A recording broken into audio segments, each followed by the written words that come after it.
Hey everybody, it's Jason with the Board Game Mechanics, and today we're going to take a look at a game called Unicorn Fever.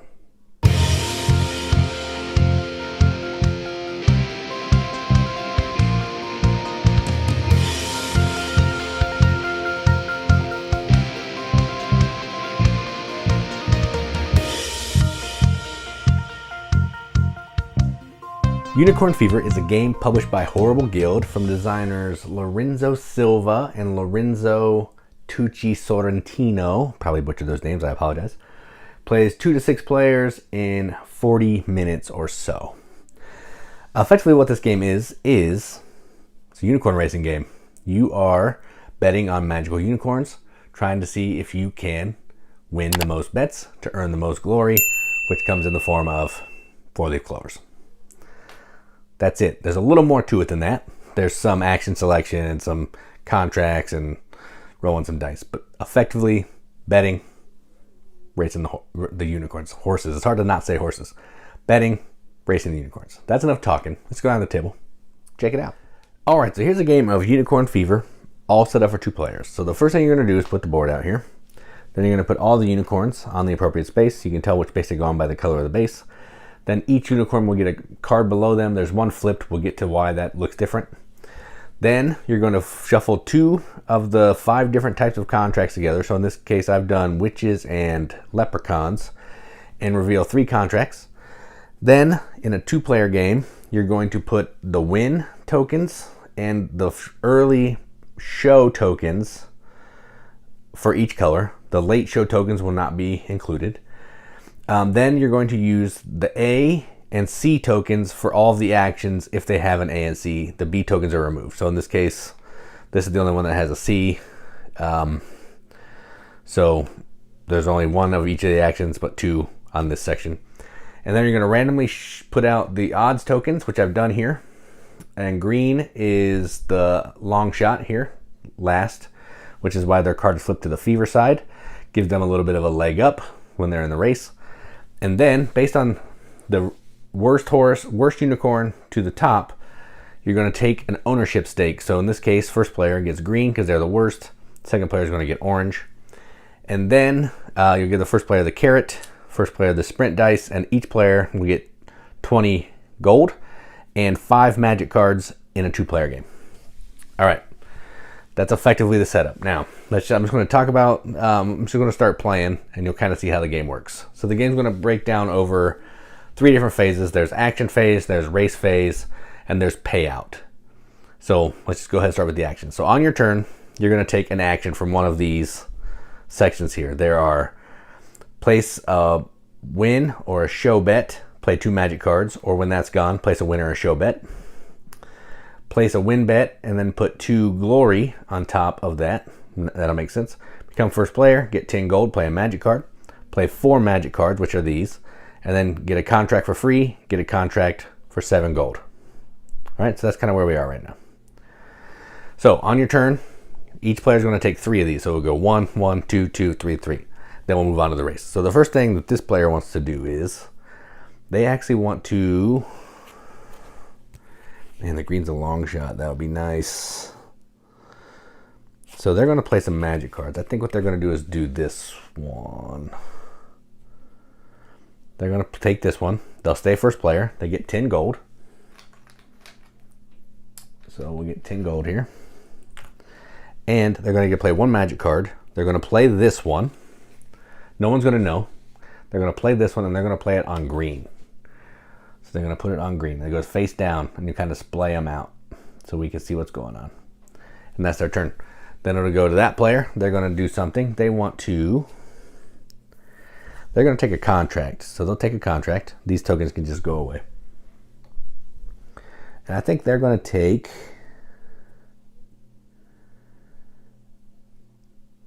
this one. They'll take this one. So they take this contract. It's going to be worth a point at the end of the game, a glory, which is points. And then whenever you place a bet, add 2 gold from the bank to that bet. So you're going to be basically betting house money, which is pretty cool. So that'll just hang out by them as a card that they're able to use. All right. Back to me, action number 2. I'm going to do a win bet. And I'm going to bet on, I'm putting a lot of my eggs in the green basket here. So I'm going to bet on green. And I'm going to put 10 gold on green. And because I took it from this, I also get to add 2 glory to that. And if I win that bet, I will get this 2 glory. Then this goes away. That player is going to do number 2. They're going to take this one. They just want to take 10 bucks. Because they don't want to fall too far behind in the gold game. And then my third action is... Oh, when I played my magic card, I should have drawn back up to 5. You always have 5. And I think I'm going to actually... I'm going to do this one. So I'm going to do a win or a show. And I'm going to bet on red to show. And I'll bet 5 on that. I'll bet 10. We'll go all in. And then I can play 2 magic cards. So let's do, we're going to do this negative card on yellow. And we're going to do this one, which is the best movement on the first movement on red. All right, so that's their turn. Now for their last turn, they are going to, and then I draw 2 more cards. They're not going to play any cards. They're going to bet, and they want to bet on, they think yellow is going to win. So they're going to try to bet on yellow. They're going to put 20 mil, or 20 bucks on yellow. So that's what they're doing. All right, so now that's done. Now we're going to move into the race. The first thing that happens here is we're going to flip all of the magic cards. So we flip them, and these are going to be things that happen either instantly, which could move some odds up, or they're going to happen when they move. So start. So this one will add 1 to the start movement, and this will start with the highest. So once that happens, these cards can go away. And that will happen when we roll the dice. All right. So now what happens is we're going to start moving unicorns. So the way that works is you're going to flip a card. You're going to flip one of these green cards up here at the top, and then you're going to move based on odds. So without any particular cards there, yellow will move 3 all the way down, green will move 2. But we have some multipliers here. So red gets to start highest, and the highest movement on this card is 3. They would be moving 3 anyway, but they move 3. Yellow will move 3, but that's not affected. Blue will move 2. Purple will move 2. Green starts +1, so they'll move 3. And then orange will move 2. All right, so these 2 are done. Now we will roll dice. First player rolls the dice, and this is going to add movement to each of the unicorns. So yellow or orange will move 1, red will move 1. All right, done. Then we're going to do another movement card. All right, so yellow moves 2. Red moves 2. Blue moves 2. Purple moves 2. Orange moves 1. And green moves 0. Then we roll. Purple rolled twice, but each unicorn can only move once in the sprint, so they move 1. All right, then we flip another movement card. Yellow moves 3. 1, 2, 3. Red moves 2. 1, 2. Blue moves 2. 1, 2. Purple moves 3. 1, 2, 3. Orange moves 2. And green moves 2. Green needs to get moving. I got a lot of money on green. All right, so orange moves 1. And purple moves 1.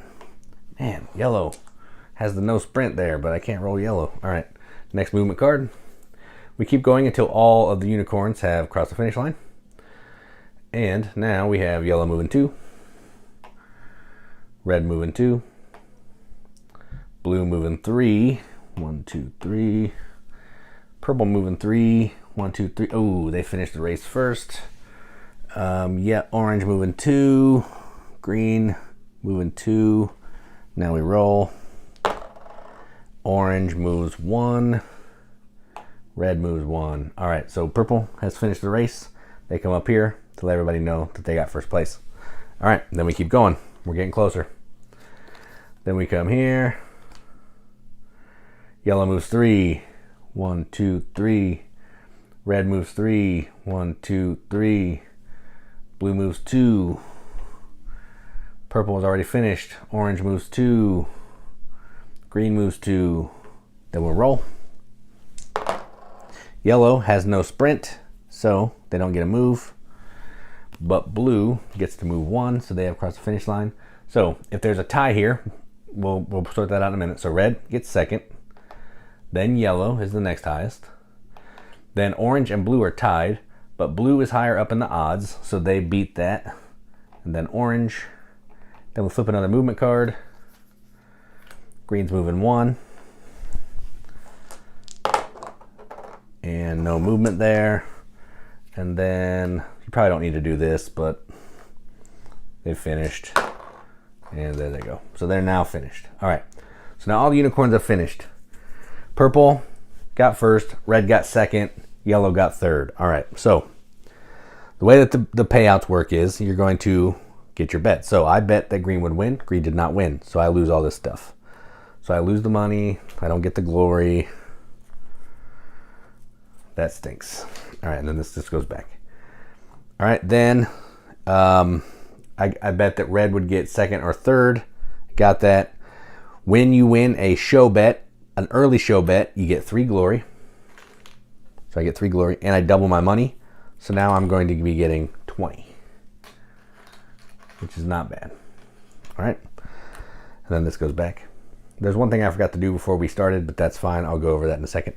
This player bet that yellow would win. Yellow did not win, so they lose all their money. This goes back. And then we'll look at the horse or the unicorn that we own. If they got first, second, or third, we get some money. So in this case, green got last, I get no money. Orange got second to last, they get no money. Then what happens is we have to pay tax on all of our glory. So it's 1 coin per glory. I take one coin for each of my glory, that's 3. I pay it, and that's good. If you can't pay, you have to take out a loan. They'll give you 20 bucks, but you got to pay back 25 at the end of the game. If you need more loan, you flip it over. And then we're going to start setting up for the next round. So we put all these tokens back. Any cards that weren't taken go away. We get new cards.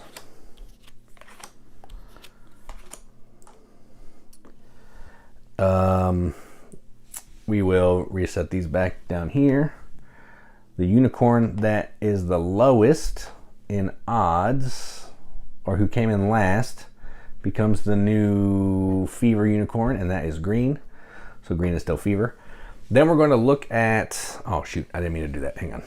So green, orange, purple, red, and then I think blue and yellow, yellow and blue, I believe. So this is how it ended. First thing we're going to do is we're going to adjust the odds. So if you finished higher than your odds, you're going to move up. So starting with the first player, the first unicorn, we're going to move that one up. Red finished the same, so it stays the same. Yellow finished lower, so it comes down. Blue finished lower, so it comes down.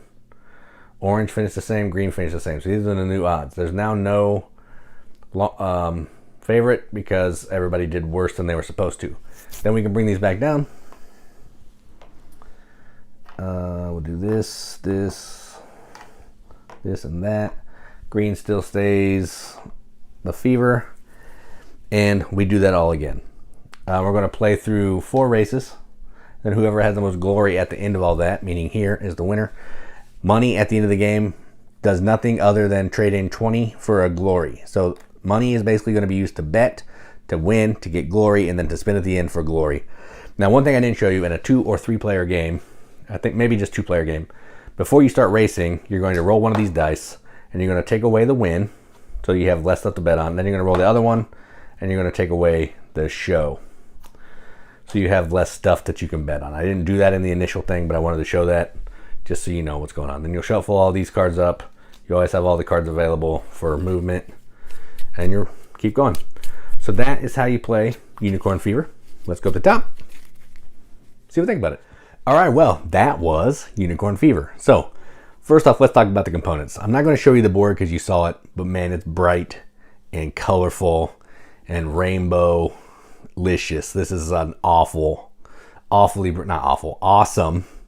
but also awful at the same time because it's really bright and garish, but I love it.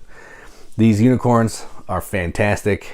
They're not painted, but you can tell which one it is because it has a base on the bottom. Could be a cube, but they're adorable. They're all different, and if you wanted to paint them, you could. They match these cards here, so you have the color palette for it should you want to do that. I love it. I love the contract cards, different kinds of art. So I played with the leprechauns and the witches here. So here's a leprechaun, here's a witch. There's 5 different ones you can choose from. There's fairies. I can't remember. I'm real bad at remembering, but I know there's fairies, and they're all really fun. They're colorful, silly little art, and I like it. The magic cards, I didn't go into those a ton, but they're basically going to just either move the unicorn forward or back, cause it to not function on a roll of a die. Maybe when it hits the finish line, it boosts up an extra 2 to try to break a tie if another one crosses the finish line. Cool art again. It says what it does. Finish line plus 2. If you don't know what that means, you hit the finish line, you move an extra 2. But it's broken down there in words as well, so you can have a little bit more clarification. And the negative ones are black clouds. One thing I didn't talk about is, let me see if I can find it here. Let me find something here. I want to show you this. All right. So if you look in the top corner here, I don't know how well you can see it, but there's an A up there, and there's an A up here.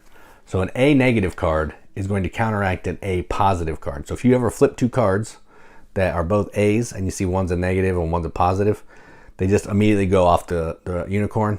They cancel each other out. No harm, no foul. But if there's only one A that's a negative, or one A that's a positive, or multiple A positives, good to go. Just a negative and a positive will cancel each other out. That's cool. I like the way the movement works. These cards, based on odds, usually the better odds, the better you move, but that's not always the case. There are some cards where they move a lot of the unicorns in the back. So just because it has low odds doesn't mean it's not going to win. And you have the dice. The dice are the wild card here. And you have the magic cards. There's going to be a lot of stuff that helps these unicorns move throughout the game. The actions are interesting. They're really easy to tell what they do. I like all that. No complaints on production. Now let's talk about the way the game plays. This is effectively a betting and racing game. It kind of functions like Camel Up. If you've ever played Camel Up, we have a video on our channel. I'll link to it.